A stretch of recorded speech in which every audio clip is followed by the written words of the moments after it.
আপনার শৈশবুদ রাখুন তো। এটা একটা এমার্জেন্সি সিচুয়েশন। আশাবরী দেবীর অ্যারেস্ট এবং শাস্তি থেকে আমাদের যা ক্ষতি হয়েছে অখিলেশবাবু, সেই জন্যই তো এই এমার্জেন্সি মিটিং। আপনি কিছু বলুন, সামনে ভোট। আপনি বসে কথা বলুন।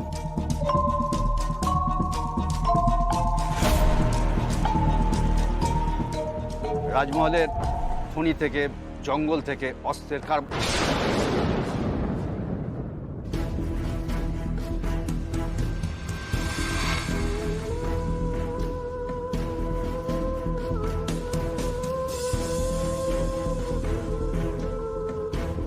আর হ্যাঁ, আর যা যা কারবার আছে তার লাভের অংশ থেকে আমাদের খরচ টরচ যা চলছিল। দুটো বিজনেস হাউস ব্যাকআউট করেছে। আরো 3টে বিজনেস হাউসের সঙ্গে আমাদের আগামী সপ্তাহে মিটিং ছিল, তারা পিছিয়ে দিয়েছে। এখন তো মিডিয়া সব ওপেন হয়ে গেছে। আর কিসের ভরসায় এরা আমাদের সঙ্গে আসবে বলুন তো? কোথা থেকে একটা বাচ্চা মেয়ে এসে সব রুট পালট করে দিল। সুনন্দা সমাজপতি, আজ কিন্তু উনি গিয়েছিলেন ওই বাচ্চা মেয়েটার সঙ্গে দেখা করতে। নাম কি মেয়েটির?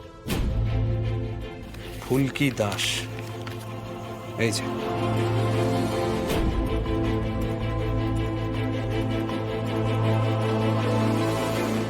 ও, এই মেয়েটি।